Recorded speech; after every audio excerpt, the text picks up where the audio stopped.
Hello and welcome to another episode of Musical Musings. I'm joined by a very special guest. What's up, everyone? How we doing? So obviously I stumbled across you on TikTok. Uh-huh. So just for the start of the viewers, can you sort of introduce yourself as an individual and what you do as an artist? Sure. My name is Walwin. I make what can be described as emo, pop punk kind of music. And yeah, I'm on TikTok, Spotify, all the kind of social networks, just making some throwback emo vibes. We love it. Big time. Right, so just to sort of start off, let's talk about you growing up. What are some of your earliest musical memories? Earliest, okay, if we're going all the way back, always starts with Michael Jackson, number one. Like, I mean, hugest artist in the world when I was growing up. I was born like around the time Dangerous came out, and that was probably his like rockiest album. So I feel like that had a lot of influence on me. Um, yeah, it started off with Michael Jackson, and then as I got older, I mean, okay, like craziest musical influence definitely comes from watching like wrestling as a kid, watching WWF, like all the kind of bands they were involved in, like Linkin Park and Nickelback and Saliva and those kind of bands were kind of like a good like gateway drug into alternative music. And then things kind of lightened up from there. So yeah, it was all like the kind of heavy stuff from the wrestling, and then discovered what pop punk was, and that I only needed three chords to impress people. Like Yeah, yeah, like Blink 182, and then Fall Out Boy was around this time, Paramore, and then here we are today, still listening to all that stuff. that's great. I mean, you probably know from when we were talking, I'm a fan of the sort of music you do. I've been a fan of a lot of the bands that you mentioned. Who would you rate as your sort of top five artists? Top five. Are we keeping it? Are we keeping it emo? Are we keeping it within that kind of? Whatever you want to do. My taste is all over the shop nowadays, but I gotta give props to Paramore. I think Paramore's definitely up there. I'm not gonna give you it in order, so this isn't like a 5-1 or because I Hmm. think all of these bands deserve equal respect. Paramore is in the top five. Um, Evanescence is also up there.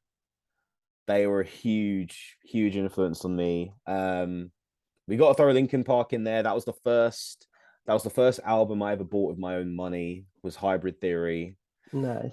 Saved up my pocket money and went out to HMV and bought that. Okay, so we got those three. Um, all right, who else are we throwing in there? Do you know what? Atreyu spent a long time as my favorite band.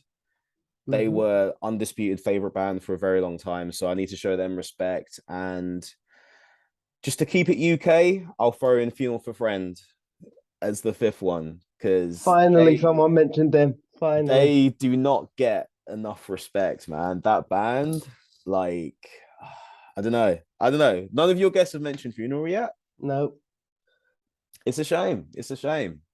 they've all been going like Slipknot and like the big ones, not the sort of I hidden get gems, it. if you like. Yeah, I get it. Like, I mean, sure, yeah, Slipknot, Corn, um, those kind of bands for sure. But I don't know, man. Growing up in the UK, like I'd say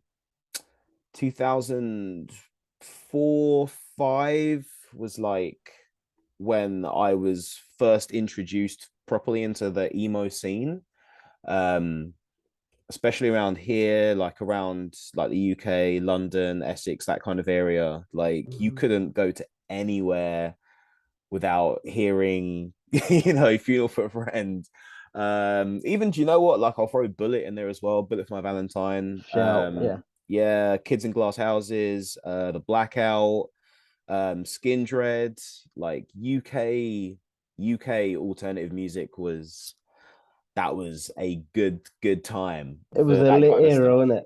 Yeah, man. Like we had some good bands, and I think out of everyone I've mentioned, uh, Bullet are still going, and Skin Dread are still going.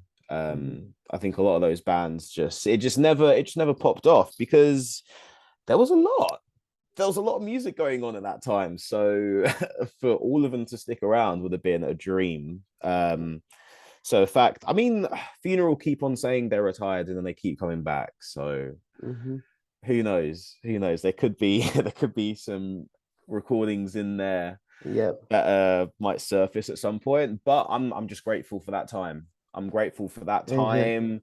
Like, oh my god, one of the best gigs ever to this day. Damn, I can't remember what venue it was, but certainly in London, and it was Fight Star opened up and Funeral for Friend headlined, and they did Wow.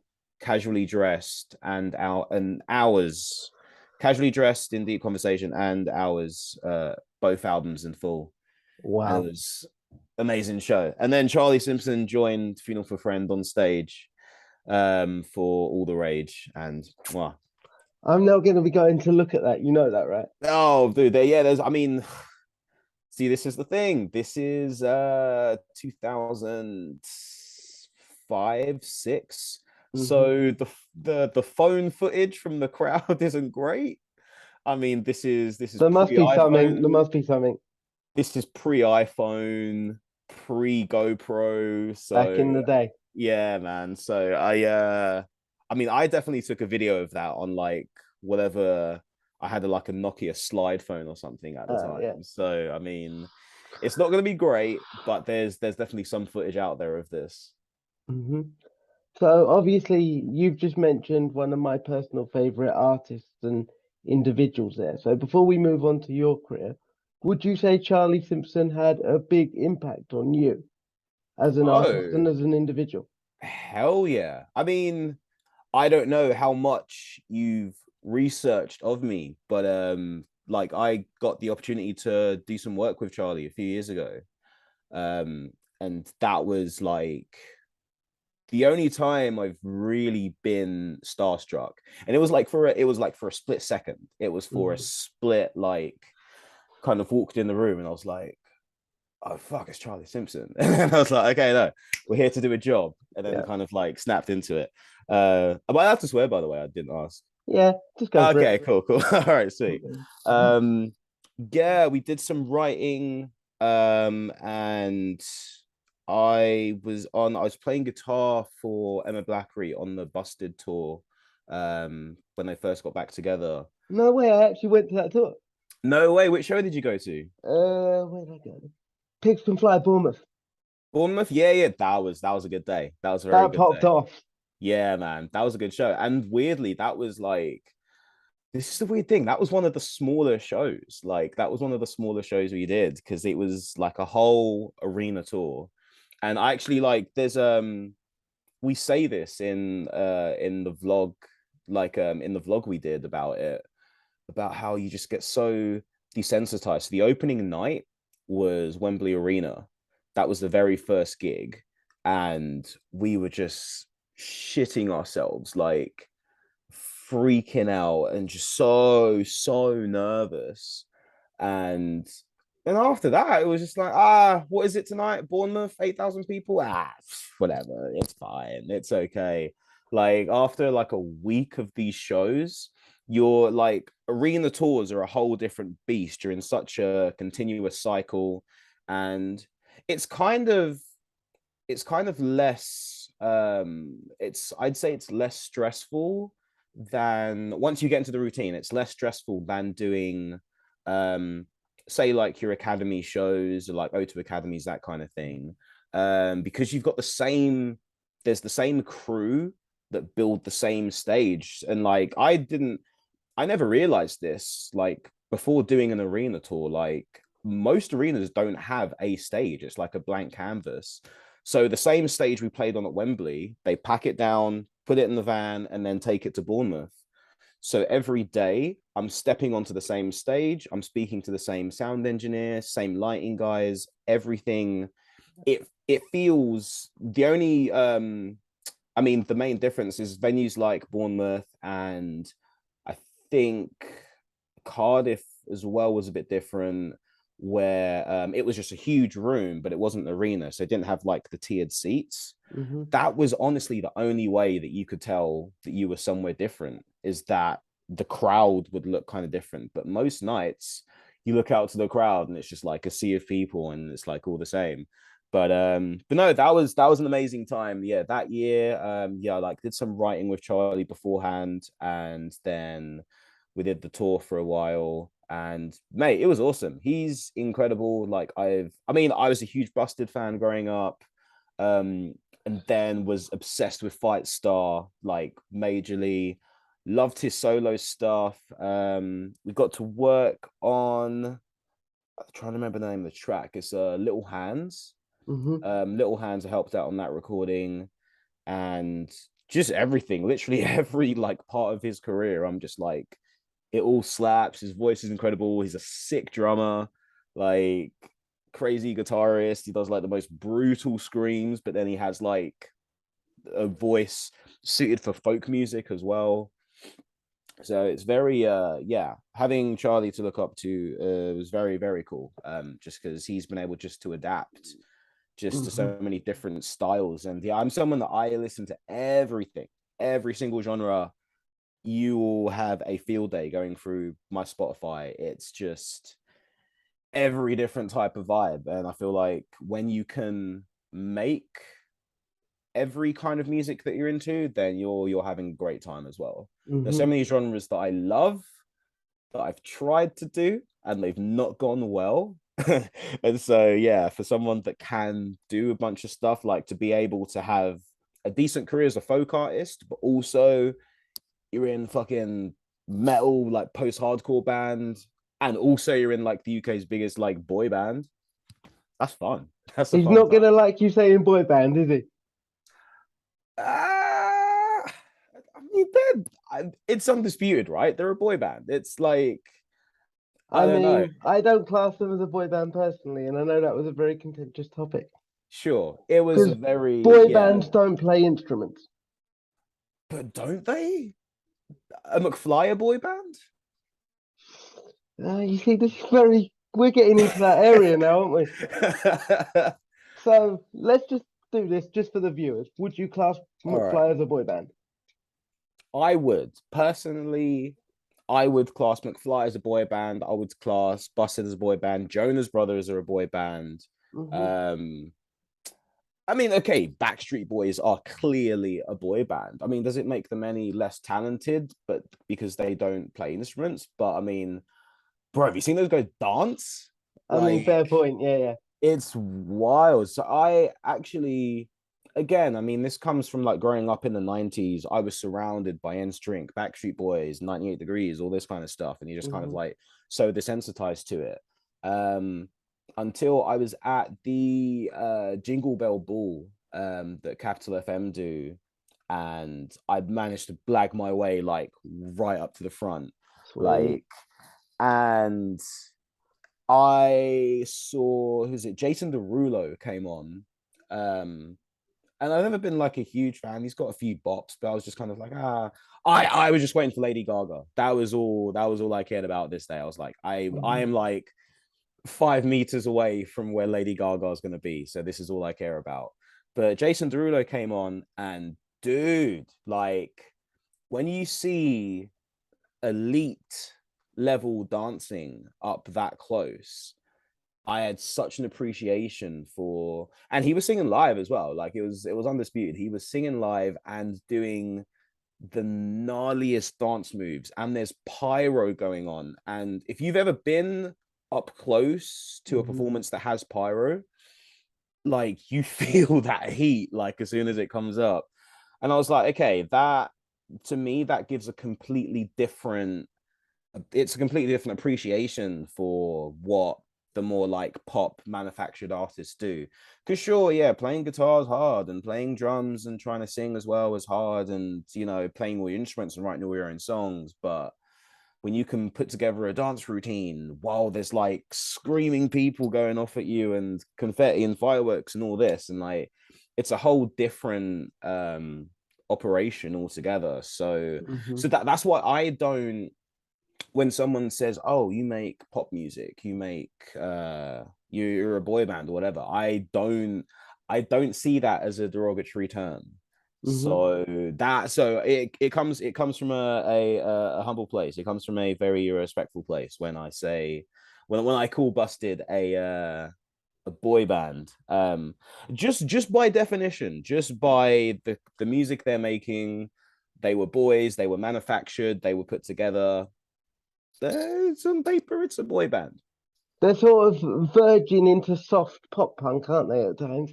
It's very I difficult to know mean, where to put it. yeah, genre wise, is it pop punk? Yeah. Like, would you, I mean, were they allowed anywhere near Warp Tour and things like that when they were going? Like, nah, like they were not, they just weren't considered in that way. But then musically, when you look at it, like, I mean, okay, I think if a lot of artists are really, really honest with themselves, and everyone has the bands they try and say, like, even me earlier, like when you're mentioning who you're influenced by, I feel a lot of artists like McFly, like Jonas Brothers, like Busted often get missed off of that list. But Because you if want you're to sound really, cool, kind of thing. exactly. But if you're really honest with yourself and you take a song like Crash the Wedding and you It's a actually bop. listen to, yeah, if you actually put that side by side with a lot of like neck deep songs or like the story so far, you're like, it's kind of similar. Pretty like genre wise, if that was to come out today, I don't think people would call them a boy band. I think we're pretty used to our pop punk and our alternative bands having a very commercial edge. I think Hmm. vocally the styles are a lot grittier. Especially like, do you like Hot Mulligan? Yeah. Yeah, like I'm obsessed with those guys, and like the way he sings, it's like bordering on screaming, but it's like super melodic. I think that's the only difference is that Busted, Jonas Brothers, their vocals were very clean, very polished. Um, but yeah, is it that different genre wise? Really? Is it? It's basically pop punk. It's just because it came out in 2002 and everyone was dressed the same and it was put together by some big company. By Hmm. definition, they're a boy band. But Hmm. if it was today, they wouldn't be any different. They would be on the When We Were Young Fest Yeah. easily. I mean, we're going to come back to bands like that in a little bit and talk Okay. about some of our favorites, but I don't want to get yelled at by your fans for not talking about you. So We can dive into me a little bit as well, sure. let's dive into you for a little bit and we can come back and just chat Okay. music and whatever later. That sounds good. That sounds good. So, sort of music wise as a career, when did you first think this is what I want to do? I'd say I was maybe Hmm. 18, 19. Up until that point, it was just fun. It was just great. Around, yeah, around 18, 19, I joined like my first band that wasn't shit, you know? Hmm. Like everyone's in like I was in like a few crappy school bands with my best friends who I still see now and stuff, but like we didn't know what the fuck we were doing. Um, but around like 18, 19, 20, I was in a band that people actually wanted to pay money to come and see. And yeah, I remember it specifically. I can't remember the date, but I remember the feeling, and I remember it was roughly kind of around summer. And Friday, Saturday, Sunday, we had like gigs every night, and they were all great, and they were all packed. Hmm. And that was my first kind of taste of being like, oh, like people just do this. People just do this all the time. Like they're just on tour. Like the concept of going on tour hadn't even occurred to me. I was like, oh, like no, touring something that U2 does. Like we're not gonna go on tour. But yeah, we did like, and I mean, it wasn't a tour. It was like we did like Hertfordshire, London, and Essex. So we're still within like a, you know, a 30-mile radius. Mini But tour kind of thing. yeah, exactly. Yeah. It was just a weekender, like Friday, Saturday, Sunday, all gigs, all packed, great shows, great crowds. And I was like, what if every day was like this? What if every weekend was like this weekend? Or what if we did this in the half term and we did Monday to Friday and we were just playing shows? And that was the first time it kind of like twigged in my brain. Um, but the unfortunate part is that the bands that I've been in haven't always shared that kind of enthusiasm for it. Like either they just didn't have the same drive to kind of get to, because it takes a lot to get to that point of where you can consistently tour and consistently just have music as a life. And it either took too much, or the other people in the band just kind of preferred it as having it as, oh, this is something we do on the weekends. Like the band I was in at the time, where I had this realization, the point where I was like, I need to leave this band, is when there was an actual argument whether we should do a show that was, I think Enter Shikari were headlining. Enter Shikari were headlining the show, and we were on the bill. There was a bait. There You was a go. debate. There was a debate between doing this show or competing in like this five-a-side tournament that some of the guys were in. They're in like a, you know, like a dude's like Sunday league Oh yeah. football kind of thing. And we were like, bro, like we've got like this huge show coming up. And I was like, oh, but the football match is in. And I was like, I don't know. Like I love football. I fucking love football. It's great. But like there comes a point when, you know, you have to kind of decide what kind of path you're going down, like what's the most in life. For me at that point, the way I felt, music was the most important thing in my life. Like, you know, I would have missed anything to play that show. Hmm. And you know, if the other people you're surrounded by don't feel the same, then it's time to get out of there. Yeah. So yeah, that kind of, I think a lot of events like that led me eventually to becoming a solo artist, because I can't let myself down. Like Hmm. that's bad if I'm letting myself down in that sense. So yeah, it's kind of just, it was just process of elimination. That's all it was. I just Hmm. kind of got rid of enough members to where it was just, oh, I'm the only one that kind of gives a shit about this. And I'll just stay here and do it myself. exactly. That's all it was, my dude. Right. So obviously I don't know your career path fully. I've researched you as best as I can, but obviously the best way to find out about you is to ask you. So 100%. after that moment and the bands and stuff, what was your first sort of big moment, if you like? Ooh, I mean, I appreciate, I'm a very hard person to research. I don't have a Wikipedia or extensive knowledge is around me online.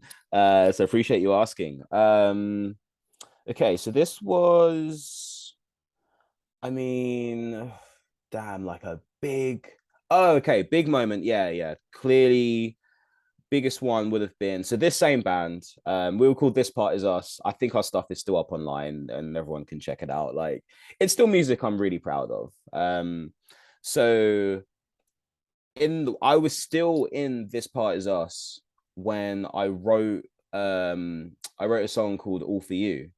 And at this point, I was, oh my god, dude, I didn't even mention Mayday Parade earlier. I didn't even How count them could in you my forget them? influences. Like, mate, if this was a couple of years ago, like I had a huge Mayday Parade like mural up on here. Like they were my favorite all-time band. I've gone blank. I've gone blank. We've spoken about a lot.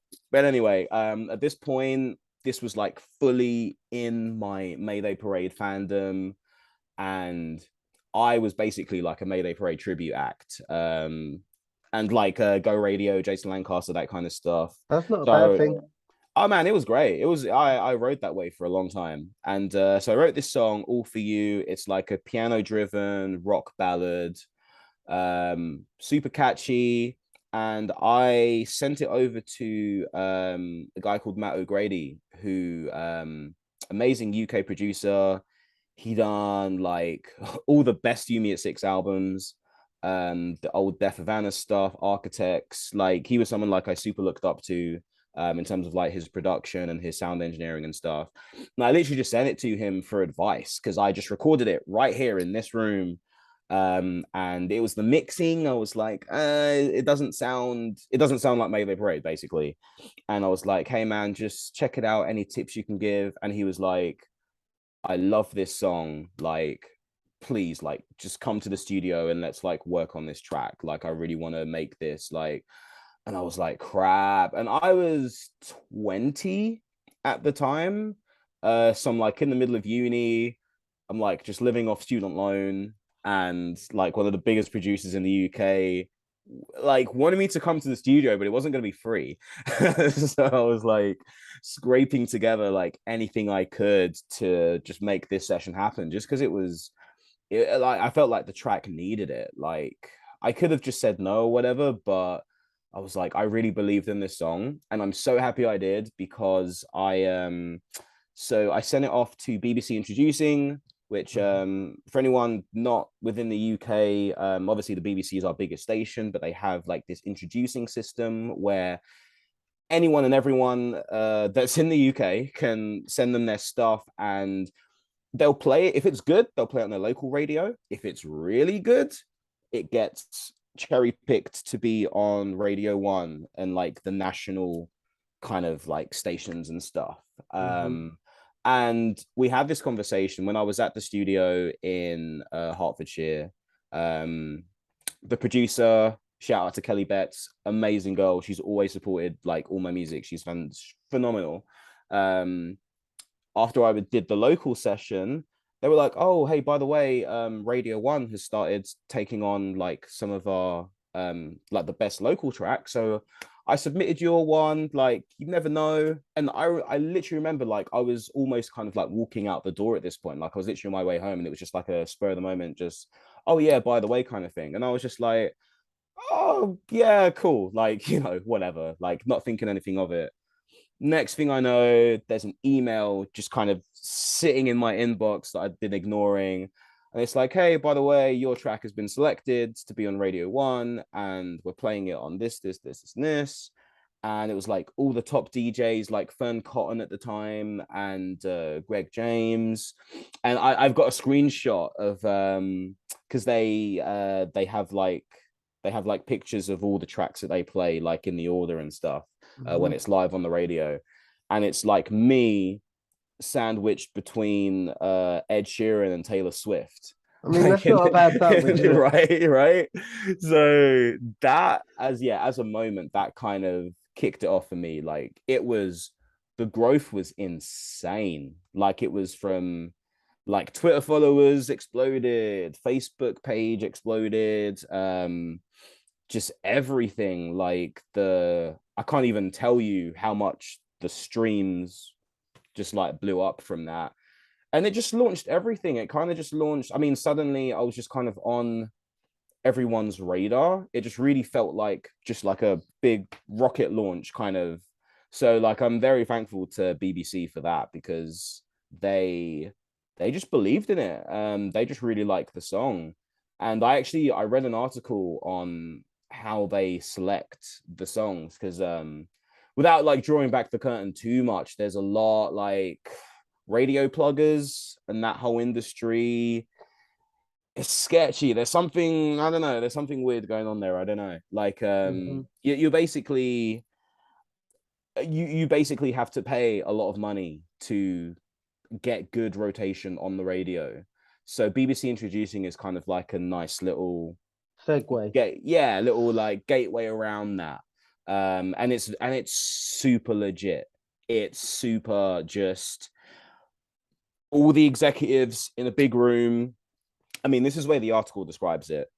All these like there's like 15, 20 big executives in suits. They all sit around and they listen to the best song from BBC London, BBC Essex, BBC Manchester, da da da da. And then they all sit around and they're like, okay, yeah, we're going to go with this one this week. And to think that that happened in that room and they listened to my song and they were like, yeah, that one. I was like, that's pretty cool. That's Hmm. pretty awesome. So yeah, as like a good starting point, that was, yeah, like, to answer your question, that was my introduction to kind of being known on the Your internet. first like I made it moment, I suppose. Yeah, I'd never like, man, I don't know if there is a point where I'll kind of just sit back and I'll be like, oh yeah, I made it. Um, if you have the right hunger for this industry, I don't think it ever kind of comes to you. Like there's people, dude, there's people that I know that are in way better positions than me, and they're still just grinding and chasing like they're in a high school band, you know, just trying to Mm. get noticed. And I'm like, you don't need to be doing this. Like you're fucking verified and amazing and shit. But now there's like still doing it, man. Still, everyone just has like a different drive, I guess. But yeah, I think that was the first moment that. Okay, so like the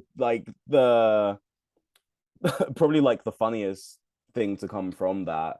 Again, it doesn't mean anything, but it was kind of just like a that was hilarious. The girl I was seeing at the time, her ex-boyfriend texted her and was like, I think like that he was still trying to like win her back and stuff. And he was like, oh, I just saw Arthur's going to be on Radio 1, so I guess it's over between us. And he just kind of backed off from that day because he just kind of saw me on this like huge thing and was like, okay, I have no chance now. I have no chance of winning this girl back. So Yeah, that was funny. But yeah, I don't know. Yeah, making it's a weird thing. it's subjective, isn't it? Success is always subjective. 100%. So obviously, moving on from that, I'm going to sort of try and get a bit more information about what you're up to now, if that's all right. Yeah, absolutely. What have you got going forward? So right now we are so there's not been like an official announcement. I always have in my head like when people announce things, it's always like a big da, da, da, da, I'm doing this and whatever. And I've always just kind of been like, oh, so by the way, like this is going on. So yeah, there's not been an official declaration in any sense, but I have made an album. I've made an album Awesome. of emo bops that are gonna make you cry and make you yearn for your ex-girlfriends and boyfriends. Cheers to And that.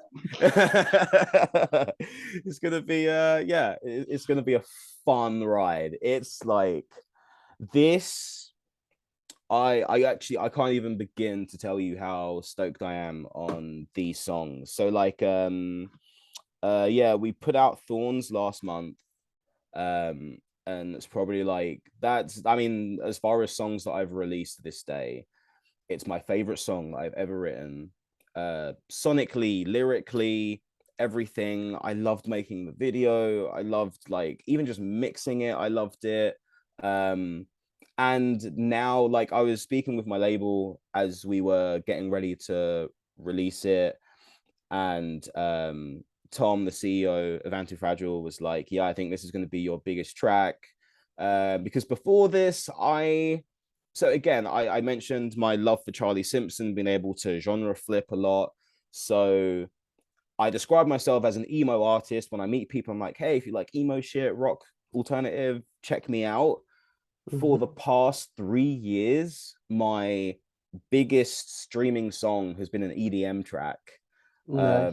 And it's like, it's great. I love it. Don't get me wrong, it's amazing, but it's like, kind of, you know, it's just like because when people go, they search up Walwin, they're just gonna click, they don't know who I am, and they just click on the first song, and it's like, oh, okay, it's like kind of dancey EDM Then club it goes stuff. down, and they're like, "Oh, Yeah, and either you're a rock person and the EDM stuff kind of turns you off, or you're an EDM person and you like, you know, the top track, and then you're like, what's all this other shit about? So I was yearning for a track that represents me to be the most to be the most popular one. And now it is. Thanks to everyone that has streamed Thorns. It is now the number one track on my profile, and it's on a bunch of really awesome playlists that I love. So yeah, honestly, like the plan is just more of the same. Mhm. Every other song on the album is a song that I wholeheartedly believe in. Lyrically, it comes from a very honest place. Like, I not to talk bad about anyone because I respect everything. Anyone that steps in front of a microphone and presses that button to release stuff onto Spotify, like you've got to have some like guts to do that.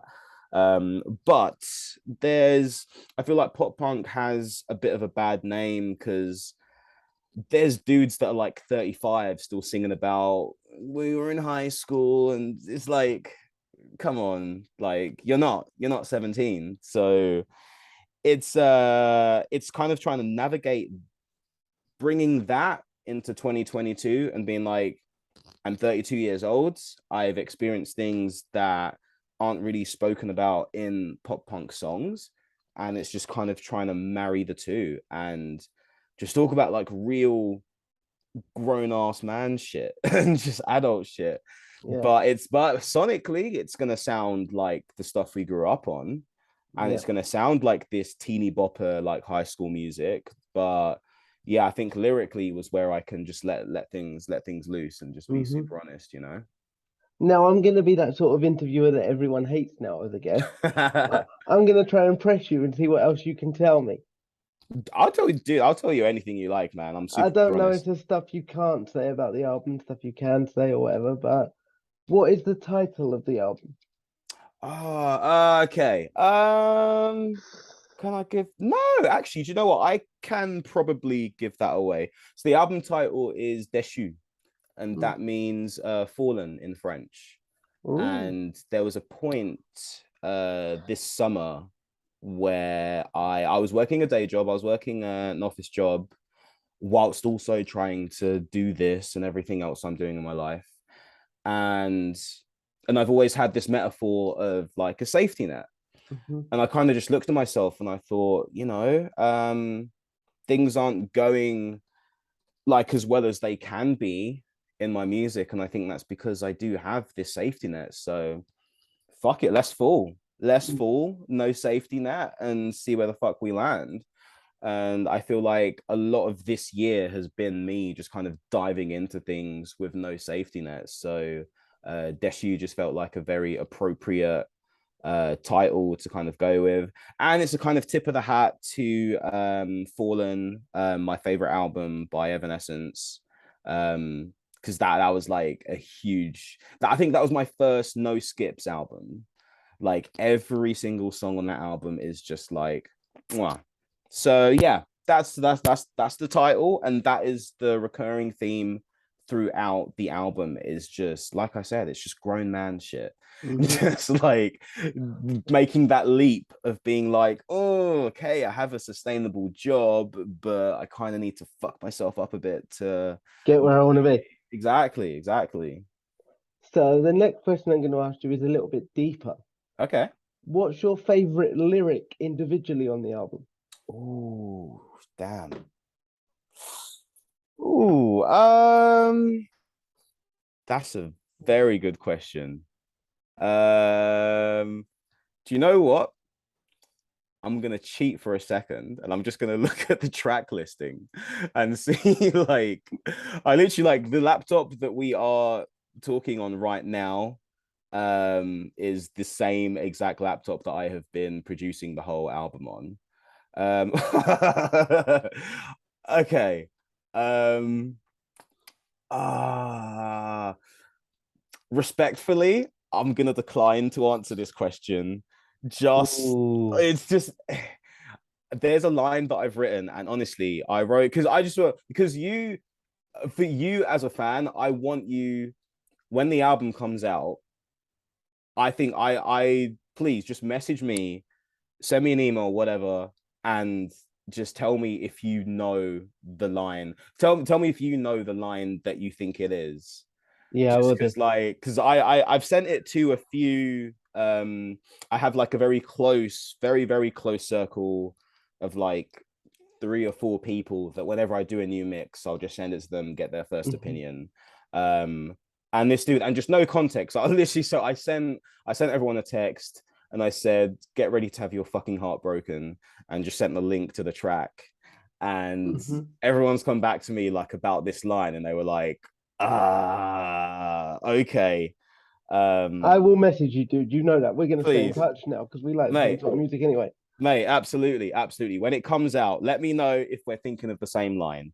So I came up with this line when I remember I was on the tube, I was on my way home, and it just like popped into my head, and I was just sitting there laughing the entire time. Like it was like a 20-minute ride on the tube.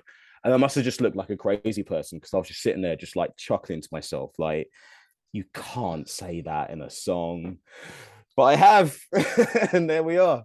I mean, I don't know if you've heard the new Blink lyrics. It's pretty much obvious you can say anything in a song now. I mean, I know the title. I've still not listened to it. It's Edging, right? Yeah, let's just say I'm not going to say it on here because I don't want YouTube to ban me. Fair, that's fair. But there's a certain lyric that when you hear it, you're going to go, "Oh, Tom's back." Nice, It's nice. just going to hit that moment of old school nostalgia. Perfect, perfect. I am if it's what I think it is gonna be, is it like, does it have a sexual nature? Yep. Yeah, yeah. But see, this is cool because I feel like Tom DeLonge occupies that space very well. He Obviously, doesn't when get he's with creepy Blink. with it. That's the thing. No, he's very masterful. It's very like a tongue in cheek. It's a very like funny kind of way. Mm. My niche that I'm trying to carve out for myself. So like the line that I'm referring to, this is one of a few lines in the album that are, so they kind of occupy that similar kind of space, but in a very emo way. So you want it Just to have the same sort of feeling on me as a fan, basically.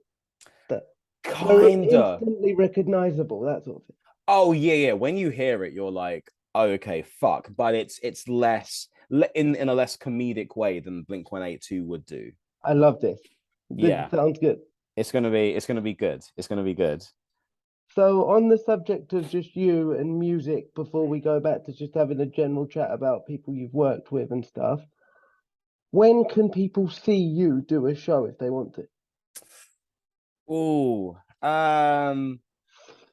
another question I don't have a definite answer for. Hmm. Um, all I will say is shows are being planned. Hmm. Shows are being currently planned. I kind of like, sorry, I'm just doing like mental gymnastics in my head as to how much you're a nice you're a cool dude, man. You're a cool dude. I feel very comfortable talking to you. You're a great interviewer. So I'm just kind of like, let me just tell Damien everything. Yeah, But I'm like, I don't know. I get what you mean. There's certain things you can and can't say at certain times, and that, yeah. But also, but really, like, so I literally I put this up on TikTok. It was like from my TikTok live.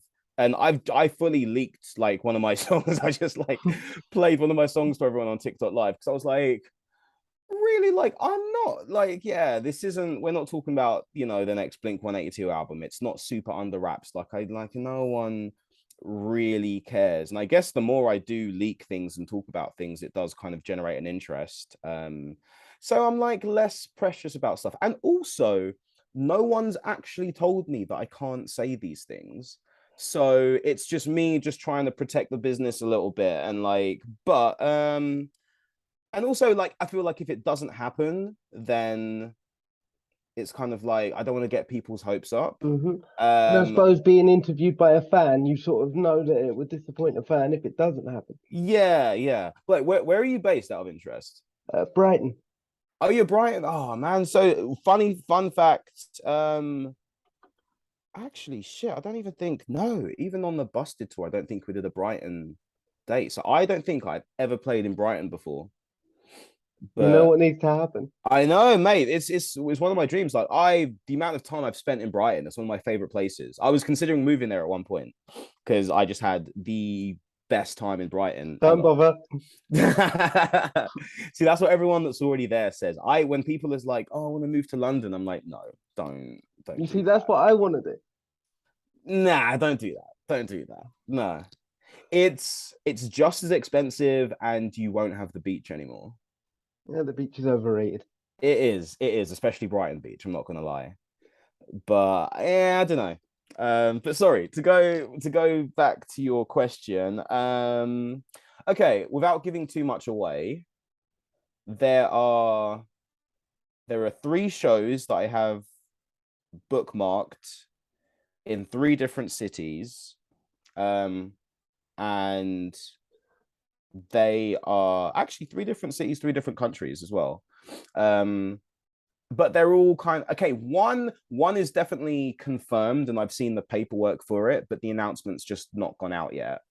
And the other two are kind of just like, hey, so you're gonna be here anyway, because I'm traveling a lot. Like when I was recording the album, I was back and forth between like France and Lisbon just to keep it interesting and just to have fun for me. So I've been on like a big traveling hype this year and going to like a few more countries next year. So it's kind of just been conversations between friends, like, hey, so you're gonna be out here anyway. Would you like to do a show? And my attitude to playing live now is if the money's right and the setting's right, then absolutely I'll do it. Because I'm very like I it's one of the things I don't know how um I'm still figuring out like how I'm kind of perceived like outwardly. Like did you know that I was signed to a label? I didn't know that. I'll be completely honest here. I don't think I've even told half my viewers this story. I was just scrolling through TikTok, and you know when you listen to the first little bit of a song and you flick off it, but then you go back. Yeah. I was like, hang on, this sounds more like my vibe rather than all these trends. And Yeah. so I went back to it and I was like, damn, this dude's good. I'm gonna reach out and see if we can do something. Hell yeah, mate. I appreciate that, man. Really appreciate that. That's a very just honest, like, and that's what I love. Just music that just kind of grabs you and just it just twigs something where you're just like, yeah, I fucking dig that. But yeah, for me, like I'm signed to Anti-Fragile, and it's very much just like there's no like crazy like cash advance where they're like, here's $1 million, go and make the best record possible. Like it's none of that. It's just I have no idea what the fuck I'm doing when it comes to like business and marketing and stuff. And they just give me like very good advice on all that kind of stuff and help me with advertising and that kind of thing. So in Mhm. terms of like, you know, traditional record label, that you get like tons of money to like work on stuff, but then you actually owe them a bunch of money. I don't have that. So what I'm trying to say is I'm very broke and like I don't have like a lot of money a lot of the time. So but like because I have like a team that works with me, I'm able to get stuff done that I wouldn't be able to do by myself. Mhm. So doing things like live shows, it costs so much money to. So I have Matt Woolrond, who is my favorite drummer in the entire planet, and he plays drums for me live. We kind of have like a 21 pilot setup, even though we were doing it first technically. So I'm on guitar, he's on drums, and we just have the rest on tracks. Um, and I have to like you know, fly him out if we're doing a show, and you know, photographers and stuff that are going to be around and everything. And there's a lot of expense, and it all comes out of my pocket. So it has to be the right show for me to want to commit to do that, because otherwise you're just losing money. Yeah, And I if get the what you mean. show's not packed and it's not like a great show, like I've paid my dues with all the, you know, hey, we're not going to pay you today, but it's going to be great exposure. It's going to be, you know, Yeah, that only gets you like, so far, doesn't it? yeah, you can't pay the rent on exposure. So when it comes to live stuff, if I have to leave my bedroom and, you know, perform live, And see then it's got to people. be, yeah, it's got to be the people part. I don't mind. I'm very much an extrovert. I'm happy to hang out with people all day long. Um, even like one of the last shows I did, one of the conflicts we had with the promoters was that they wanted to charge for to do like a VIP meet and greet. Hmm. And I was like, I get it from like a business point of view, but I don't know, I just feel weird. Like I'm gonna come out and chat to everyone anyway. Like you have to, like, for me, if there's a whole room, if you fill a whole room full of people and they're all Walwin fans and like my music and stuff, like how can I not say a thank you, you know? Give Or them just a like moment, say, take a hey, picture yeah, or whatever. exactly. So we came to a compromise where, okay, fine, it's your show, you're running it, you can charge for the meet and greet, but I want to at least do like, so everyone that came to the meet and greet, we did like an acoustic performance as well. So all the songs that I wasn't playing that evening, I did in the acoustic set, just to kind of give them something extra. And then we did like pictures and and all that, and it was great. But yeah, long story short, it has to be like the right circumstances. So to circle back around to your original question, people can people may possibly be able to see me next year if the conditions are right. And a couple Hmm. of people have come back to me with things and said, yeah, cool, we're looking at this, we're looking at that. So it's kind of well, it's a we'll see right now. But I'm not against it, but I'm also not itching to do it. Hmm. I mean, just as a final question from myself before I sort of wrap the interview up and talk to you a little bit off camera, Cool. what would be your dream cover song to play? Oh, that's very good question. Very good question. And it's another band we've not spoken about that is actually like a very big influence on this new record. Um, and weirdly, I was just thinking about this to myself the other day. There are there are certain bands. The band I'm about to mention is one of them. And there's two more. There's two more bands that I consider in the same category that I say are, for me anyway, are uncoverable. Hmm. And it's just because vocally they're so distinct. The vocals are so personal, and just the way the singers sing are just so like, I can't cover the song without doing a really shitty impression of it, and it's just gonna sound terrible. So one of those bands is Enter Shikari, Hmm. another band is Corn, Yep. and the band that is on my list of a song that I'd really love to cover but can't is Deftones, Hmm. and their song either Change or Back at School. I would Awesome. absolutely love to cover one of those songs, but even so, like Back at School came on in the car yesterday, and I was just like screaming along to it in the car and like trying to do the rap and stuff. And I was like, can I maybe do it? And I was just like, this sounds so bad. It sounds terrible. So yeah, that if there was a way that I was good enough to do a good Chino impression and cover a Deftone song, I would love to do that. But for now, I'm just taking influences, and just in very small ways. There are some like really cool Deftones influences on the new album. Cool. Well, thank you for an excellent interview, my dude. May, thank you. Thank you for having me. And that's a wrap, guys, and we will see you soon. Hell yeah.